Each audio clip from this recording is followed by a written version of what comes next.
Got to go to Oakland after this.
Colleagues, thank you for your patience.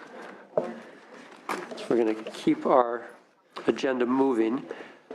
I'm going to suggest that we not take the vote on resources AB 101 at this moment. We'll come back to it before we conclude our work today. We're going to move on to AB 111, which is the General Government Trailer Bill.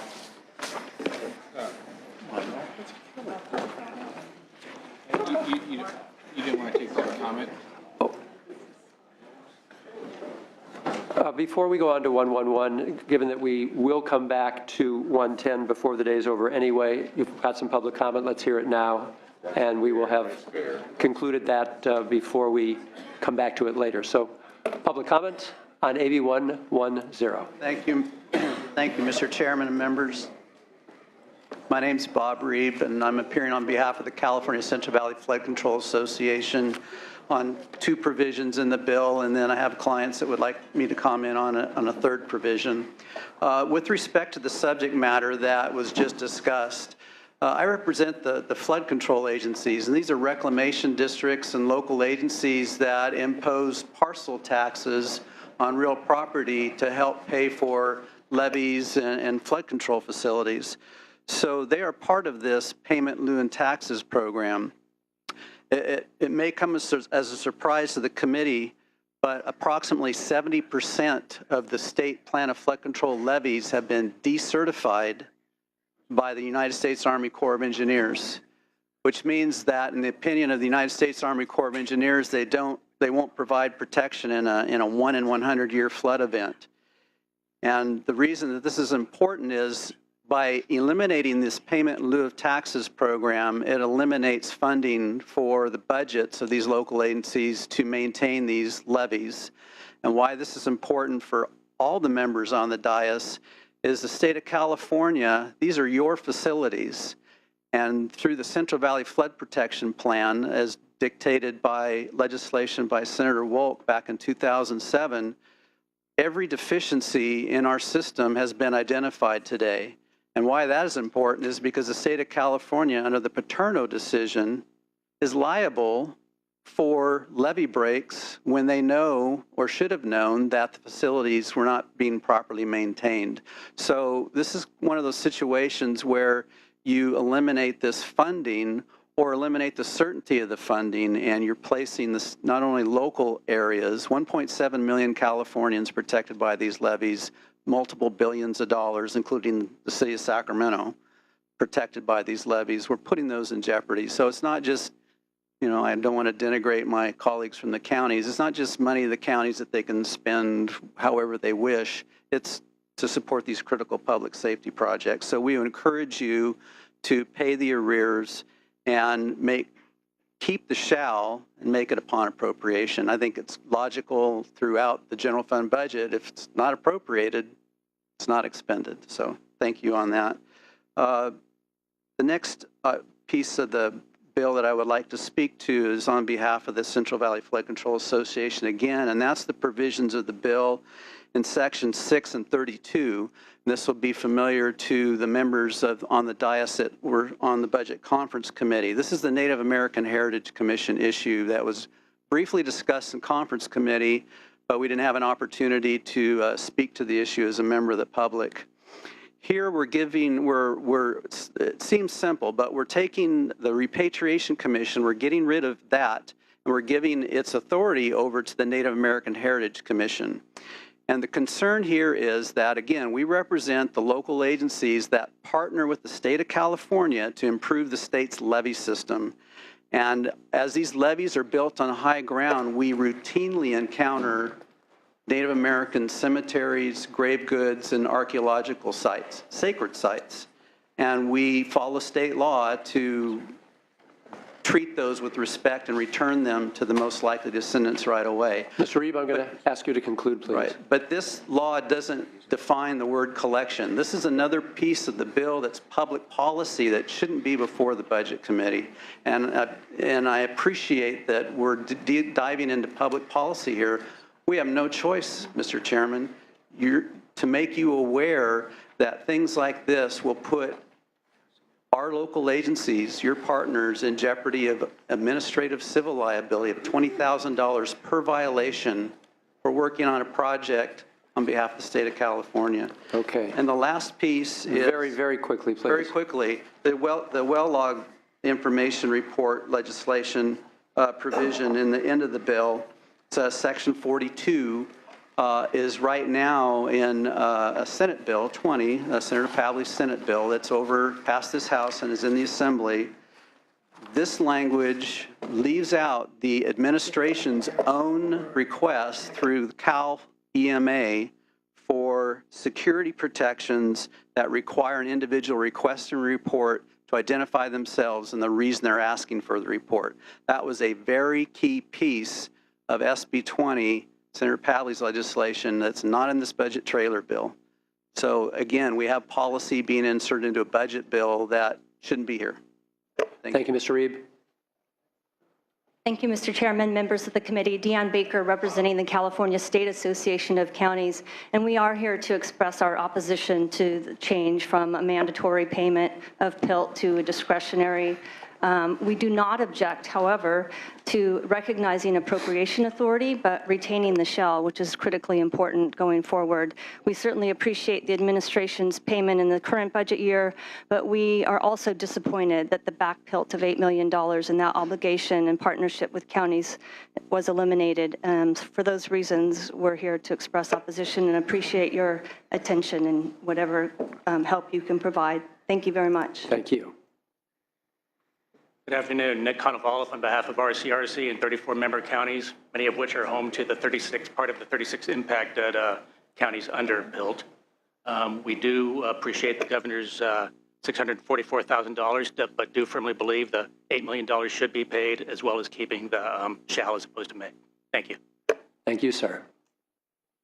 Good afternoon, Kyle Jones in Sierra Club, California, in support specifically on two measures included in the resources bill.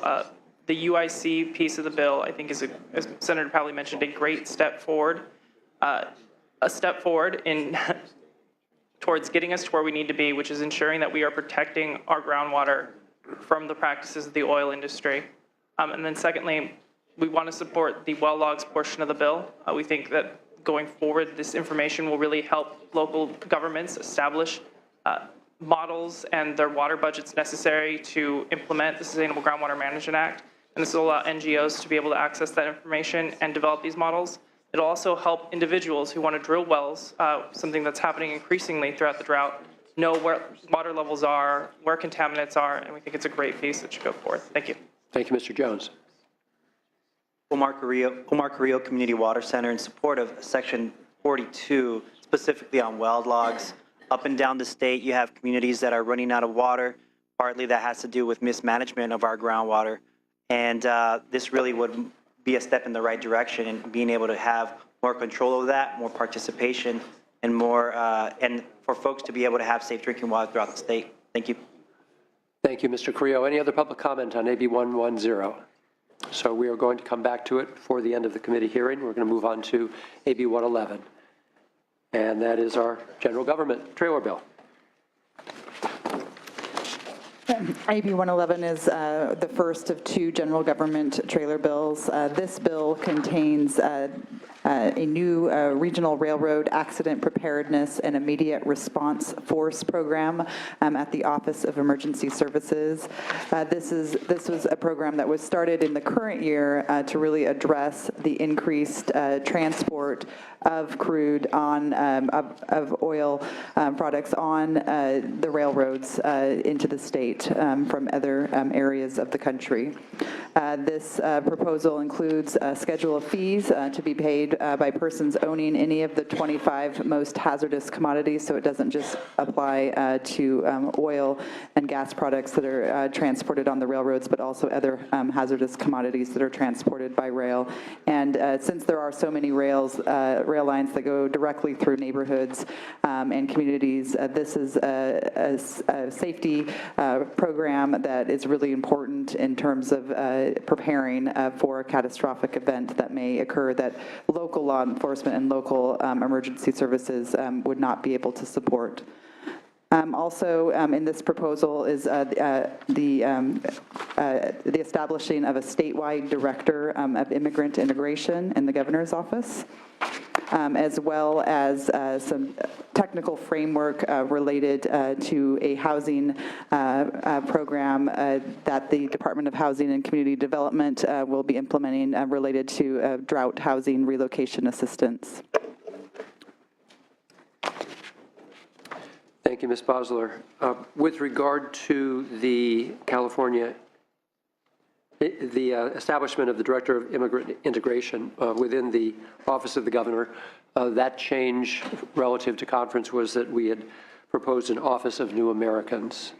And remind me, did we, so help me with this, please. I know that Senator Lara had been very accomplished in identifying about $750,000 of foundation private money that was to fund the Office of New Americans. How will that interplay with this new establishment of the Director of Immigrant Integration under the Office of the Governor? Well, the statute does require certain activities that this new Director of Immigrant Integration will accomplish, including putting together various reports and also recommendations about how to improve the service to new immigrants. There is a new fund that is created, and those monies could be deposited in that fund and support the activities of this director. So the language in the bill will allow for the receipt of these private dollars? That's correct. Okay, very good. And then I don't believe there was any change from conference, but I just want to touch briefly on the funding for grants over a 2-year period with regard to earthquake loss mitigation. So this was an issue that I think an assembly member had brought forward from Southern California. I think it had support from Mayor Garcetti, they actually were also looking at a tax credit, which we did not put into the conference report, but this is $3 million for each of 2 years for some grants. If you could talk to us a little bit about that. The final compromise does include $3 million for earthquake brace and bolt program one time. That's $3 million one-time general fund for this program. It does not include the tax credit that was discussed during conference. So it's 3 years just for $3 million. $3 million for one. So it's not 6 years, so it was cut in half. That's correct. Okay, thank you for that clarification. Colleagues, questions? Senator Nielsen. There's a new tax imposed here. I would not call it a fee, and it's on hazardous materials shipped by rail. Hazardous materials get moved and transported by other means. Why is all of this burden being put on rail traffic only? It is true that a significant amount of hazardous materials are shipped via a truck. But I think this preparedness effort is really in the event of a very catastrophic event where a train that has many, potentially hundreds of cars would be derailed, and there would be spills that would ensue that could be very close to communities. And the recognition is that local first responders, who are absolutely the ones that will be on the ground in the case of a catastrophic event, as we've seen in other parts of the country and in Canada, but that there is additional support that's needed to really reduce and prevent the loss of life. And so that's why this additional pot of money is being proposed, and additional readiness efforts by the state in partnership with local governments are being proposed. Because of Prop 26, though, do you not fear the lawsuit on this? We think we're on strong legal grounds that there is a clear nexus here. Okay. Well, we would disagree on that one. I'm afraid my confidence in the budget is waning by the moment. Senator Nielsen, I think it's also worth noting, and feel free to comment on this, Ms. Bosler, that what this vote will do, of course, is establish your authority to create a fee schedule. So there's no actual fee in this, but it does establish the fact of the fee, but that it also limits the collection into the fund at $10 million annually. Is that correct? Brendan Murphy, the Department of Finance, is $20 million for the first 2 years and then $10 million annually thereafter. And could the fund at any time have more than 20 million in it? So the first 2 years it will. No, it actually can't, because it's already received it. We've already taken a loan. So actually in the repayment of the loan process, it will not go over 20. So there's a cap of 20, and then after the initial years it becomes 10. 10 after that. Yeah. But again, always with a cap of 20. Yes. All right. Any other questions? Yes, Senator Pavley. Question, just the importance of that particular measure that you were talking about relating to hazardous materials. We had several hearings on the unbelievable dramatic increase in the amount of oil coming into our state from the tar sands in Alberta, Canada, or the Balkan Shale in North Dakota. Hundreds and 100% increase, train loads of 100 cars coming down the I-80 corridor past our river and delta and water supplies. Our first responders don't have the resources to prepare themselves in the event of a spill. There's been about a dozen spills in the last 3 years across the country from oil trains. Oil is not coming into our state from pipelines, and we're seeing a huge reduction in the amount of oil coming in by ships traditionally into Oakland or Los Angeles, Long Beach area. It's coming by train, either to Richmond Refinery. They're thinking of opening a new refinery in Santa Maria, so it'll go through Southern California and over by Riverside and through the Bakersfield area.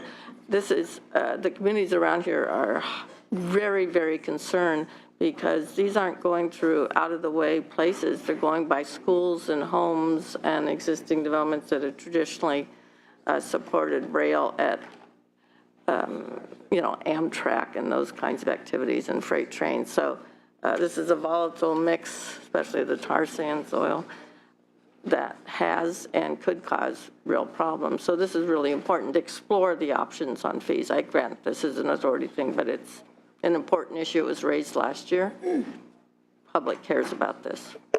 We have seen too many news stories about what has happened to devastate communities, one in Canada, I think we saw some other in this country, so this is a really serious issue.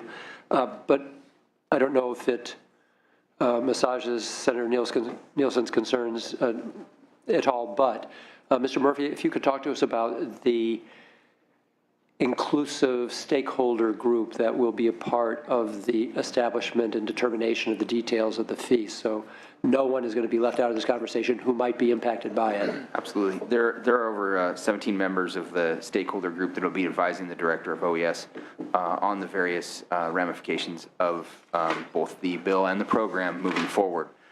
Inclusive of that is actually a 3-year review the director shall do and will have back. So it has representatives from the chemical industry, agrochemical, petroleum, all the way through local fire, right on down to the local planning committees for hazardous materials, period, toxic substances.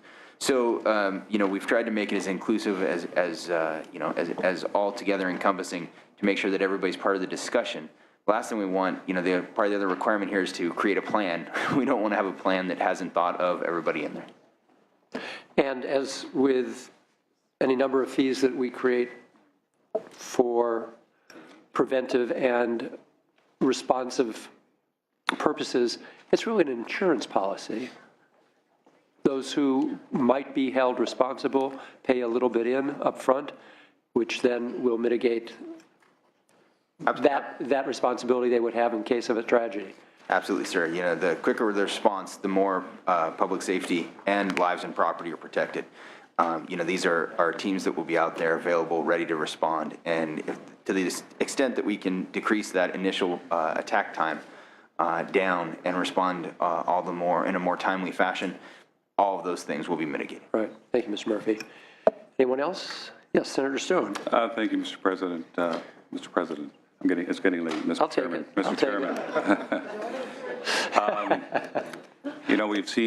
I've seen legislation here that wants to limit offshore drilling, and we've seen legislation that wants to stop fracking in the state of California. Now we see that we want to impose, I agree with my colleague, which may be an illegal tax on rail. And you mentioned that we need this insurance policy, if you will, for a large disaster to prevent the loss of life.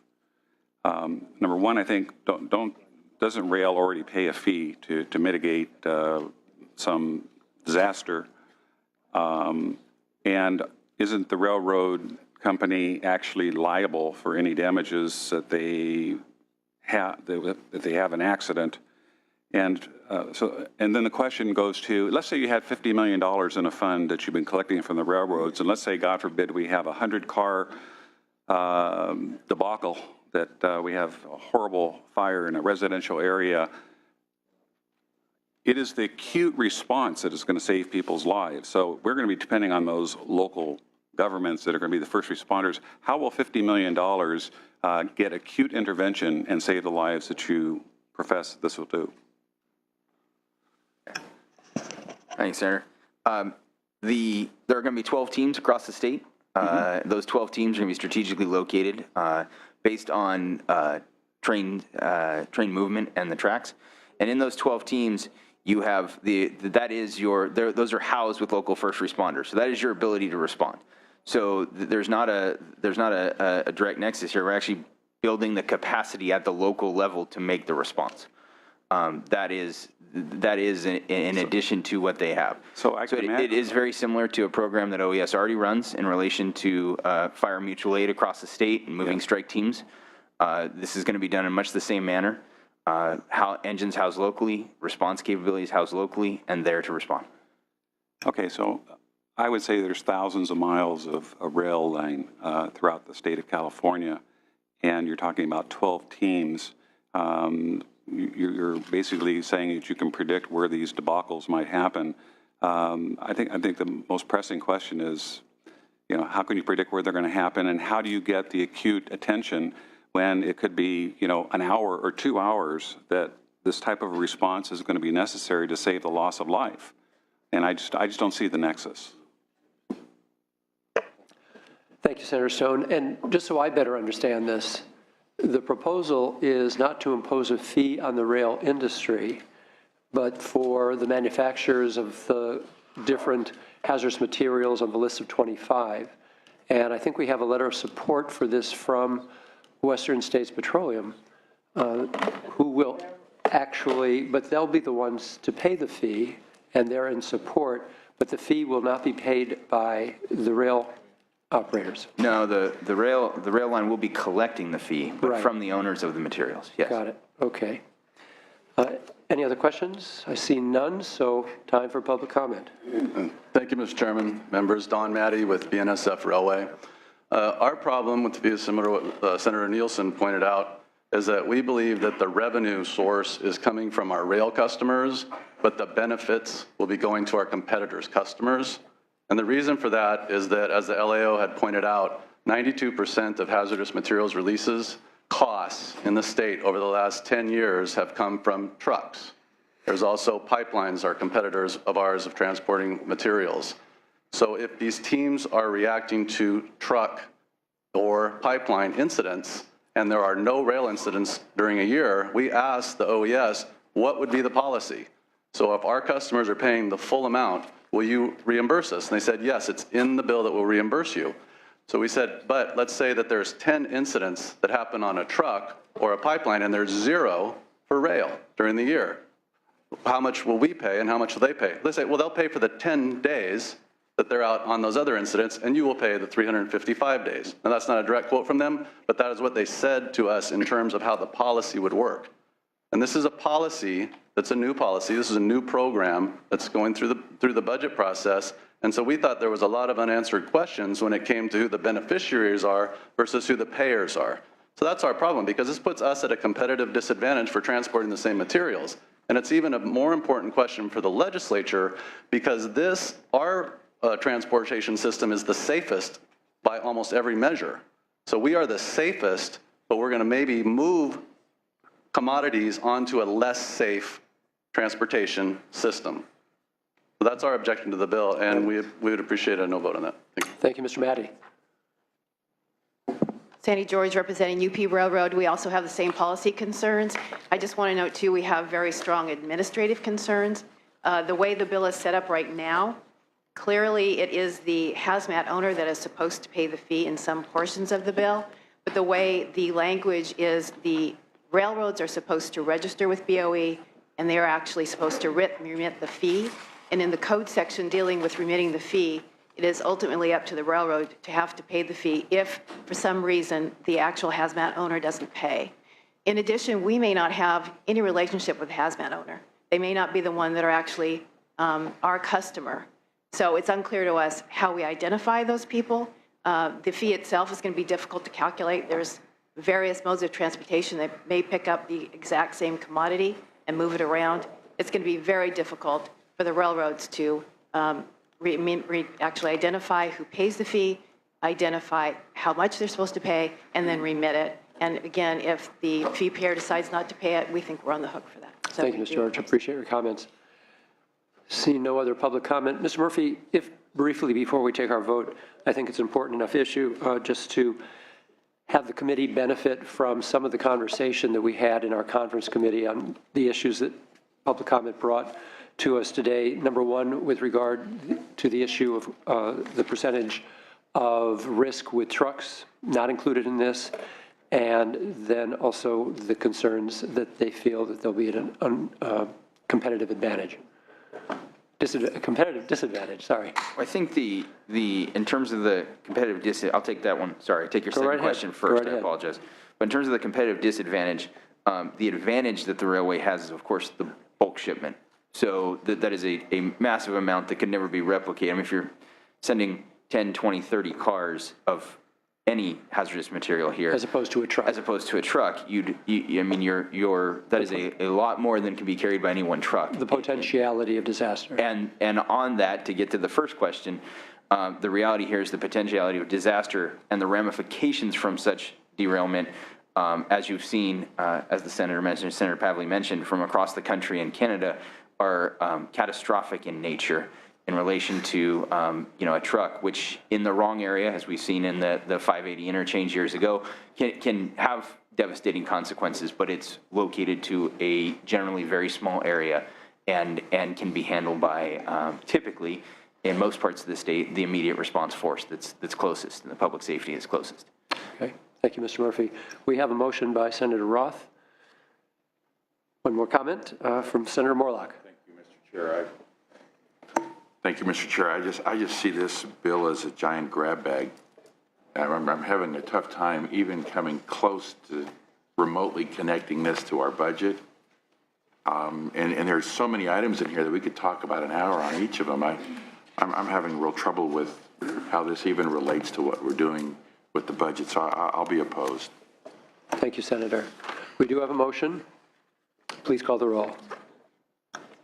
Leno? Aye. Leno, aye. Nielsen? No. Nielsen, no. Allen? Allen, aye. Anderson? Anderson, no. Bell? Block? Block, aye. Hancock? Hancock, aye. Mitchell? Monning? Monning, aye. Morlock? Morlock, no. Wynn? Wynn, no. Pan? Pan, aye. Pavley? Pavley, aye. Roth? Roth, aye. Stone? Stone, no. Wolk? Wolk, aye.